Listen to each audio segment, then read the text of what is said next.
mudah-mudahan nanti jadi inspirasi bagi semua orang, khususnya nanti seniman muda berkarya.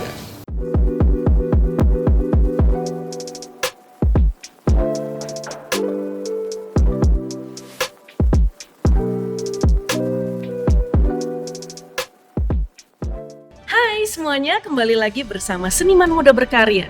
Hari ini aku ada di salah satu tempat di mana kita bisa belajar tentang kebijakan Bank Indonesia dan juga sejarah perkembangan rupiah dari masa ke masa. Dan juga bagaimana dampaknya terhadap perekonomian di Indonesia. Yuk, ikutin aku.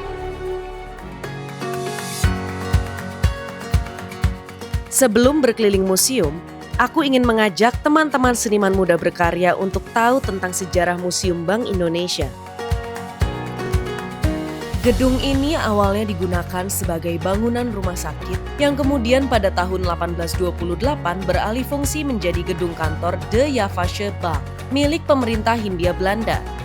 De Javasche Bank atau DJB memiliki fungsi sebagai bank sirkulasi untuk membantu kegiatan perdagangan Belanda di Nusantara. Pemerintah kemudian menasionalisasi DJB pada tahun 1951 hingga 1953 dengan membeli saham-saham bank tersebut. Dan pada tanggal 1 Juli 1953, DJB resmi diubah menjadi Bank Indonesia sebagai Bank Sentral Republik Indonesia yang juga diperingati sebagai Hari Lahir Bank Indonesia. Gedung ex-DJB ini sempat dijadikan kantor Bank Indonesia sebelum akhirnya digunakan sebagai museum. Museum Bank Indonesia dibuka untuk umum pada 15 Desember 2006 dan diresmikan pada tahun 2009. Museum ini diharapkan dapat menjadi tempat pengunjung belajar mengenai sejarah bank sentral dan perjalanan kebijakan-kebijakannya di bidang moneter, stabilitas sistem keuangan, dan sistem pembayaran. Untuk tahu lebih lanjut mengenai Museum Bank Indonesia, aku diberi kesempatan ngobrol-ngobrol langsung dengan Pak Erwin selaku Asisten Gubernur Bank Indonesia. Halo Pak Erwin, apa kabar Pak? Pagi Chelsea, alhamdulillah baik. Sehat Chelsea? Terima kasih banyak, iya saya sehat juga. Makasih banyak Pak, hari ini saya boleh main-main ke Museum Bank Indonesia. Banyak yang ingin saya tanyakan gitu. Kita mulai dari kalau membahas mengenai Museum Bank Indonesia ya Pak. Sebetulnya apa sih fungsi dan tanggung jawab utama dari Museum Bank Indonesia? Pertama tentu saja untuk alasan sejarah gitu. Kita punya sebuah sejarah panjang tentang bank sentral, tentang uang dan sebagainya, dan kemudian kita punya bangunan yang sangat klasik, sangat bagus, sangat terawat, dibuat dari 1828 gitu ya. Dan itu rasanya sih tidak mungkin kita tidak manfaatkan untuk membawa kembali konteks sejarah yang panjang itu ke keseharian kita ke hari ini. Jadi makanya itu ada museum. Tapi juga ada hal yang spesifik untuk Bank Indonesia, karena sekarang museum itu berada di dalam Departemen Komunikasi. Saya kepala Departemen Komunikasi. Jadi kita ingin gunakan juga selain kepada alasan-alasan sejarah tadi itu ya, kita punya kebanggaan yang luar biasa tentang sejarah Indonesia. Kami juga ingin menggunakan museum itu sebagai sebuah kanal komunikasi. Bagaimana orang kemudian bisa diyakinkan bahwa jangan khawatir, memegang rupiah itu adalah sebuah hal yang memang di dalamnya ada kepercayaan yang dijaga. Itu juga makanya kemudian menjawab pertanyaan yang kedua, itu makanya ada museum sebagai dua tadi itu. Pertama sebagai alat kita untuk mengapresiasi sejarah panjang dari keindonesiaan, dan yang kedua sebagai alat kita untuk menjaga kepercayaan masyarakat kepada upaya-upaya Bank Indonesia dalam menjaga kepercayaan tersebut. Dan sebenarnya kan kita lihat sendiri sekarang Museum Bank Indonesia dari tahun 1828 ya Pak, itu luar biasa sekali dari zaman ke zaman perkembangannya. Dan bagaimana tetapi usaha yang dilakukan oleh Museum Bank Indonesia untuk tetap relevan nih Pak terhadap masyarakat dalam mengedukasi tentang kebijakan Bank Indonesia, mulai dari kalangan anak-anak sampai hingga dewasa. Kami tentu saja punya tool ya, dari mulai EduChild, Edutainment, dan berbagai macam konsep-konsep tadi itu. Tapi pada intinya semua tools tadi itu digunakan supaya apa yang kami sampaikan itu relate dengan kekinian. Pada saat anak-anak SD ke sini yang mungkin hanya diajak gurunya, mungkin dia bisa takjub dengan sejarah yang panjang, tapi juga dia bisa lihat perkembangan uang dari waktu ke waktu. Kita punya ada 3 pilar sebetulnya di museum ini yang kita punya, dan itu adalah kelebihan kita. Pertama, sekali lagi kita punya bangunan yang luar biasa 1928 dan itu sangat dipertahankan. Kita punya ratusan kaca pastri yang sangat menarik. Itu sendiri sudah punya sejarahnya yang panjang. Yang kedua, kita punya koleksi yang sangat luar biasa juga. Numismatik kita, koleksi uang kuno kita itu luar biasa, bahkan juga bahkan Indonesia tapi juga di dunia gitu. Dengan 2 itu saja sebetulnya sudah bisa menarik. Dan kemudian yang ketiga yang penting adalah memasukkan unsur-unsur kebijakan bank sentral tadi itu, yang pada intinya adalah menjaga kepercayaan masyarakat tadi itu. Bahkan sekarang kita punya ruangan khusus buat anak-anak belajar ngegambar segala macam supaya persis ada kiskon, nanti dilihat. Senang banget dengarnya karena maksudnya ini sebuah terobosan juga ya Pak, karena banyak sekali anak-anak muda yang sebenarnya mau tahu gitu, mau lebih tahu mengenai Museum Bank Indonesia, terus juga kebijakan Bank Indonesia dan perjalanan rupiah nih dari masa ke masa. Menurut Pak Erwin sendiri, seberapa pentingnya sebetulnya untuk masyarakat untuk tahu gitu? Kebijakan bank sentral sebagai bagian dari sejarah kebijakan ekonomi Indonesia, itu bagian penting dari sejarah Indonesia gitu. Tapi tentu saja menarasikan itu ke dalam sebuah koleksi museum itu kan tidak sesederhana itu, because otherwise ya itu akan jadi boring bicara tentang kebijakan ini kebijakan dan itu. Dan terlalu berat juga untuk ada kadang terlalu berat. Tetapi saya punya keyakinan bahwa apabila masyarakat mengetahui peran dari sebuah bank sentral sebagai bagian dari kebijakan ekonomi nasional, itu sendiri adalah sebuah pelajaran sejarah yang sangat penting. Kalau seniman nanti pada datang ke sini dan itu menjadi sebuah inspirasi penting buat kerja seni mereka, aku senang banget tuh. Jadi sekali lagi makasih udah datang. Aku juga makasih banyak Pak. Ada satu pertanyaan lagi nih Pak. Sebagai museum satu-satunya di Indonesia yang memiliki tanggung jawab untuk mengedukasi masyarakat terkait kebijakan Bank Indonesia, apa yang menjadi tantangan terbesar dari Museum Bank Indonesia Pak Erwin? Nah, tantangan utamanya memang adalah pada saat kita punya museum yang bagus ini dan kita punya tanggung jawab menjadi satu-satunya lembaga yang harus menjaga itu adalah menarasikan hal-hal yang susah tadi itu menjadi bahasa sehari-hari sehingga relate. Semuanya kemudian dibuat untuk tujuan penting menjaga kepercayaan masyarakat bahwa uang yang mereka gunakan, uang yang menjadi darah di dalam perekonomian Indonesia itu dijaga dengan serius. Itu yang susah, tapi itu yang dari waktu ke waktu kita lakukan dan nanti saksikan sendiri. Boleh pesan satu dong? Boleh Pak. Boleh. Silakan datang ke museum, nikmati sejarah Indonesia yang luar biasa, nikmati perjalanan Bank Indonesia dari waktu ke waktu. Terima kasih banyak atas waktunya Pak Erwin. Nanti pasti saya ajak teman-teman seniman muda berkarya untuk main-main ke Museum Bank Indonesia. Dan saya nggak sabar nih setelah ini bersama Pak Hari, saya akan keliling-keliling melihat berbagai klaster dan juga saya nggak sabar mau lihat, katanya bisa ada replika emas ya, bisa diangkat karena 13,5 kilo kalau nggak. Iya, nanti kita coba. Kalau bisa ngeluarin nanti buat Chelsea. Thank you ya. Terima kasih Pak. Terima kasih atas waktunya. Terima kasih.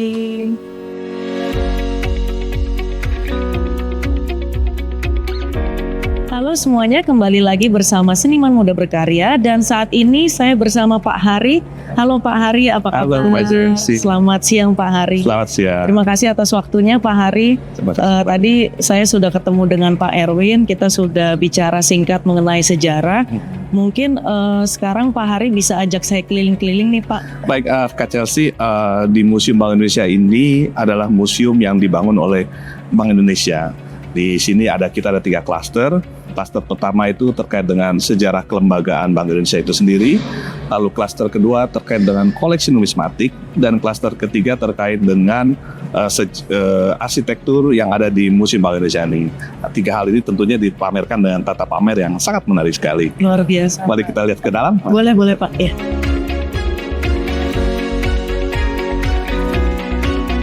Pak, kalau di sini itu adalah visitor center ya Pak, ruang pelayanan Museum Bank Indonesia, betul Iya, Pak? betul. Jadi begitu tamu datang ke Museum Bank Indonesia akan terima di sini untuk pendaftarannya, kemudian dia akan masuk ke ruang-ruang berikutnya yang ada di Museum Bank Indonesia.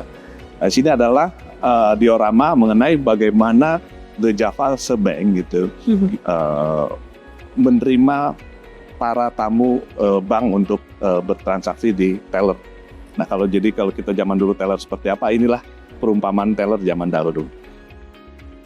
Luar biasa, berarti ini dari berbagai kalangan ya Pak? Iya, betul. Dan kalau boleh tahu ini di bagian sini itu biasanya traders kah atau apa gitu yang datang? Nah kalau kita lihat di sini sebenarnya kan ada segala etnis ya, ada etnis dari Tionghoa, kemudian ada etnis Belanda, Eropa, kemudian juga orang-orang lokal. Nah bank untuk segala masyarakat di Batavia itu waktu itu, demikian Charles.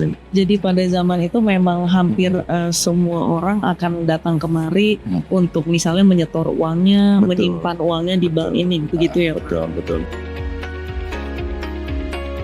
Berarti ini diresmikan. Betul. Jadi Museum Bank Indonesia itu diresmikan oleh Bapak Presiden Susilo Bambang Yudhoyono pada 21 Juli 2009. Saya dengar ini ex-hospital, Binan Hospital betul, ya namanya. Betul. Jadi dulu ini adalah rumah sakit, namanya Binan Hospital. Kemudian karena sesuatu kemudian dibentuklah menjadi The Java Bank, di mana nanti berkembang lagi sehingga tahun 1937 menjadi seperti yang saat ini terjadi gitu. Jadi tidak serta-merta pembangunan itu dilakukan secara sekaligus, tetapi memang melalui 5 tahap pembangunan. Dan inilah saat ini yang kita duduk saat ini atau kita berdiri di sini adalah bangunan asli sejak 1937. Luar biasa, berarti memang untuk renovasi itu hanya minim ya Pak ya? Karena saya lihat masih sama persis. Lumayan. Dari arsitekturnya, eksteriornya juga. Iya betul. Museum Bank Indonesia gitu ya, tentunya tidak akan bicara mengenai sejarah aja gitu, tapi juga kita harus mengadopsi teknologi terkini sehingga tadi tata pamer kita sehingga menjadi menarik untuk para pengunjung. Nah, salah satu contohnya adalah yang terkait dengan teknologi touchscreen gitu ya. Coba, boleh, silakan. Boleh saya coba ya Pak? Silakan. Ini nggak apa-apa ya Pak? Diinjek nggak apa-apa? Nggak apa-apa. Oke. Lucu banget. Wah. Berarti ini menjelaskan pada zaman itu ya Pak? Jadi bagaimana Bank Indonesia sebagai bank sirkulasi mendistribusikan uang kepada seluruh masyarakat pada seluruh Indonesia. Nah, di sini bisa di-touch teknologinya. Kebutuhan uang menurut beberapa variabel. Nah di sini Chelsea bisa pencet ya, kondisinya seperti apa, PDB-nya lagi naik kah, lagi turun kah.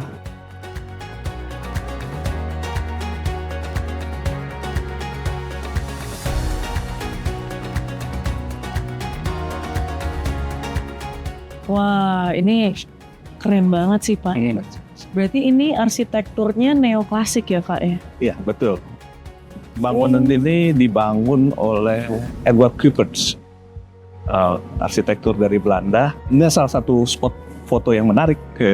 Para pengunjung biasanya paling senang berfoto di sini gitu, di Selasar ini gitu. Ikonik ya Pak ya? Betul, ikoniknya dengan pilar-pilar yang tinggi gitu kan. Warna putihnya bersih. Nah itu menjadikan daya tarik sendiri buat kita berfoto. Nah salah satu lagi yang menarik adalah ini nih gitu. Saya dengar ada 314 kaca patri ya Pak? Betul, ada 314 kaca patri yang ada di Museum Bank Indonesia ini. Selain di sini ada di sebelah sana di dekat tangga naik ke atas juga, dan ini adalah menggambarkan Dewa Hermes ya, Dewa Pertanian, Dewa Perdagangan. Kemudian di bawahnya tulisan The Java Bank of Gerich anno 1828 yang menandakan bahwa DJB didirikan pada tahun 1828. Lalu di bawahnya ada kota-kota, lambang kota, 3 kota yaitu Surabaya, Batavia, Samarang. Itu namanya Samarang. Ketiga kota ini adalah kota-kota di mana The Java Bank membuka cabang pertama kali. Nah ini adalah ruang kalau kita kenal namanya Khasanah gitu, tempat menyimpan emas gitu. Dan setiap negara punya cadangan emas ya gitu, yang harus dikelola oleh pemerintahnya. Nah ini adalah di mana kita dahulu The Java Bank menyimpan emasnya di ruang Khasanah ini. Nah ini adalah salah satu display kita mengenai bagaimana Mass Monitor tersebut seperti apa gitu. Jika tadi kita mengedukasi masyarakat dan juga pengunjung seperti apa sih gitu kan. Nah, ini contoh Mass Monitor yang kita punya, tapi ini replika aja gitu. Di beratnya itu seperti seberapa sih? Nah, Kak Chelsea bisa coba deh. Saya coba ya Pak.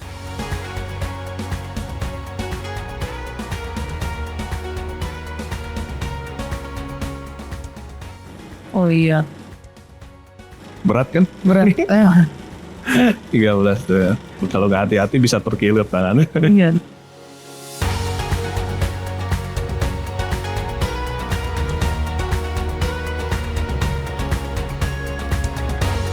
Nah Pak, apa perjalanan sejarah perekonomian Indonesia dan juga dari Museum Bank Indonesia sendiri yang sudah beradaptasi ke era terkini? Nanti kita lihat di ruang numismatik perjalanan uang dari era ke era sampai dengan yang kondisi uang saat ini gitu ya.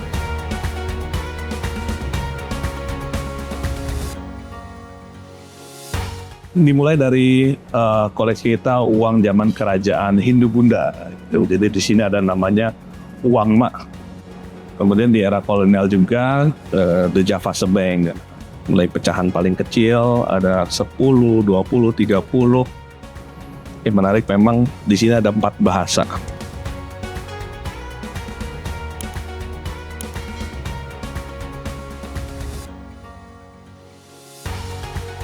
Ini masih komplit sekali. Iya, uang negara-negara di dunia.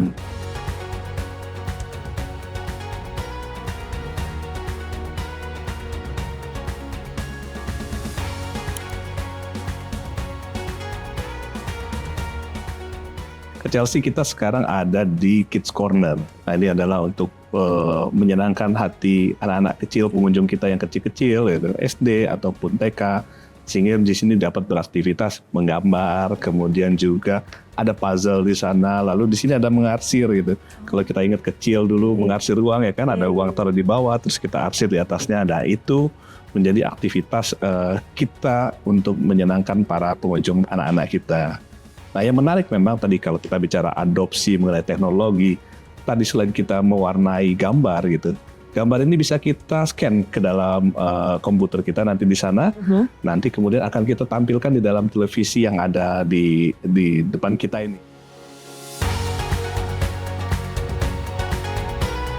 Seru banget hari ini, aku udah keliling-keliling di Museum Bank Indonesia dan aku ingin mengucapkan terima kasih sebesar-besarnya kepada Bapak Erwin Haryono dan juga Bapak Hari Nugroho yang sudah menemani aku dan juga sudah memberikan insight-insight menarik, fakta menarik tentang Museum Bank Indonesia. Semoga bermanfaat untuk teman-teman semua dan yuk kita sama-sama merdeka berbudaya dan merdeka belajar.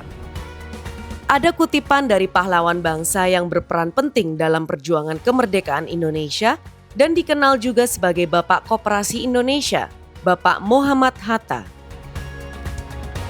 Kita masih terus berjuang jadi tuan rumah di negeri sendiri.